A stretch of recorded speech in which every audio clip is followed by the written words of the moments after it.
एक औरत अपने घर से निकली। उसने घर के सामने सफ़ेद लंबी दाढ़ी में 3 साधु महात्माओं को बैठे देखा। वह उन्हें पहचान नहीं पाई। उसने कहा, मैं आप लोगों को नहीं पहचानती, बताइए क्या काम है। हमें भोजन करना है, साधुओं ने बोला। ठीक है, कृपया मेरे घर में पधारिए और भोजन ग्रहण कीजिए। क्या तुम्हारा पति घर में है? एक साधु ने प्रश्न किया।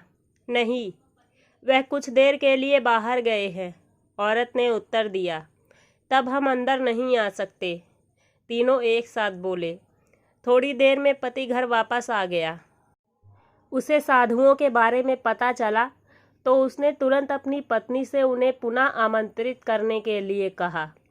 औरत ने ऐसा ही किया। वह साधुओं के समक्ष गई और बोली, जी अब मेरे पति वापस आ गए हैं, कृपया आप लोग घर में प्रवेश करिए। हम किसी के घर में एक साथ प्रवेश नहीं करते, साधुओं ने स्त्री से बताया। ऐसा क्यों है? औरत ने अचरज से पूछा। जवाब में मध्य खड़े साधु ने बोला, पुत्री, मेरी दाईं तरफ खड़े साधु का नाम धन और बाईं तरफ खड़े साधु का नाम सफलता है और मेरा नाम प्रेम है। अब जाओ और अपने पति से विचार विमर्श करके बताओ कि तुम हम तीनों में से किसे बुलाना चाहती हो। औरत अंदर गई और अपने पति से सारी बात बता दी। पति बेहद खुश हो गया।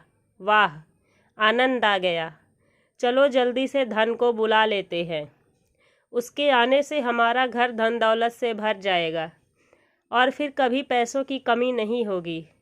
औरत बोली, क्यों ना हम सफलता को बुला लें, उसके आने से हम जो करेंगे वो ही सही होगा और हम देखते देखते धन दौलत के मालिक भी बन जाएंगे।